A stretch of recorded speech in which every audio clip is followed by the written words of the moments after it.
اعوذ باللہ من الشیطان الرجیم بسم اللہ الرحمن الرحیم۔ الرجی کیوں ہوتی ہے اور اس کا علاج کیا ہے؟ الرجی باقی بیماریوں کی طرح ایک بیماری ہے اور آپ کے خون کے اندر جب کچھ بیکٹیریاز شامل ہو جاتے ہیں تو اس کا نام آپ لیتے ہیں الرجی۔ ہمیں جی الرجی ہو گئی ہے۔ اب جو بیکٹیریاز آپ کے خون کے اندر ہیں وہ آپ کی جسم کے اوپر خارش کی شکل میں نمودار ہوتے ہیں، خارش لگ جاتی ہے۔ اس کے علاوہ سکن کا کلر چینج ہو جاتا ہے، سکن آپ کی ریڈ ہونا شروع ہو جاتی ہے۔ یہ ہوتی کیوں ہے؟ جواب مرچ مسالے کھانے کی وجہ سے، اور بڑا گوشت بہت زیادہ استعمال آپ کرتے ہیں۔ شیور جو چیزیں آج کل آئی ہوئی ہیں، شیور انڈوں کی شکل میں، برائلر مرغی کی شکل میں، اور چینی کے بارے میں بھی بہرحال بار میں نے یہ بات کی ہے کہ چینی کے اندر کاسکٹ سوڈا ڈالا جاتا ہے جو کہ کپڑوں کے سرف کے اندر ڈالا جاتا ہے۔ کپڑوں کے سرف کے اندر جو کاسکٹ سوڈا ڈالتے ہیں، کپڑوں کی میل کچیل کیسے وہ اتار کے پھینک کے رکھ دیتا ہے۔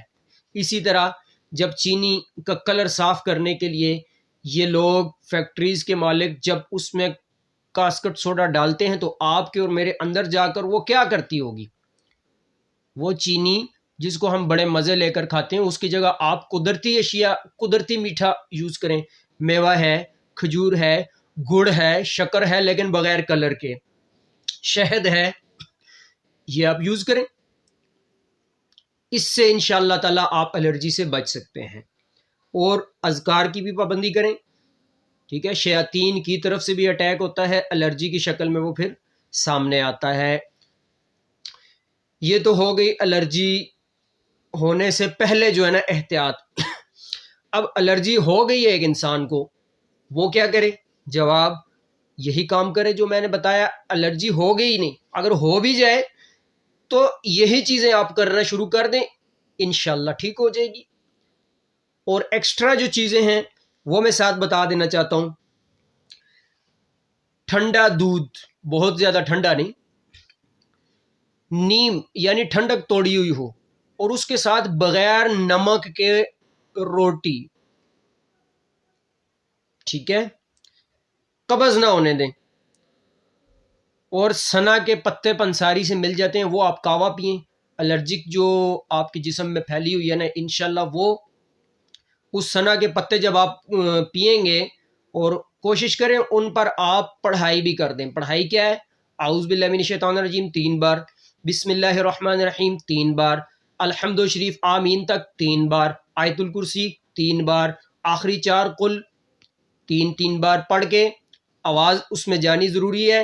وہ جب آپ پڑھیں گے، پڑھ کے اس میں شامل ہو جائے گا وہ اثر بھی۔ اور سنا کے پتے جب آپ خالی پیٹ پئیں گے، بوائل کرنا ہے سنا کے پتے، مٹھیاں 2 مٹھی لے لیں پنساری سے، اس میں ڈال کے، تو جب وہ آدھے رہ جائیں، ابل کے آدھا کاوا رہ جائے، وہ چھان کے رکھ لیں، خالی پیٹ نیم گرم کر کے اس کو وہ پئیں۔ جو عرق نکلے گا اس کا، وہ نیم گرم کر کے آپ نے پینا ہے۔ اس میں حسب ذائقہ آپ گڑ یا شہد بھی ڈال لیں تو کوئی حرج نہیں ہے۔ چینی سے پرہیز کریں، بڑے گوشت سے، شیور انڈے سے، ٹھیک ہے، گرم اشیاء، مسالے دار چیزوں سے تو پرہیز بہت ہی زیادہ ضروری ہے۔ ویسے بھی نارمل غذا پہ راضی رہیں اور بیماریاں انشاءاللہ آپ کے پاس نہیں آئیں گی۔ مسالہ جب ہم کھاتے ہیں دبا کے، جسم کا جو بلڈ ہے وہ خراب ہوتا ہے، پھر ہے جی، وہ پھر الرجی کی شکل میں سامنے آتا ہے۔ تو یہ آپ لوگ کریں انشاءاللہ تعالی۔ اللہ رب العالمین نے چاہا تو آپ کو انشاءاللہ اس سے چھٹکارا حاصل ہو جائے گا۔ وآخر دعوانا ان الحمد للہ رب العالمین۔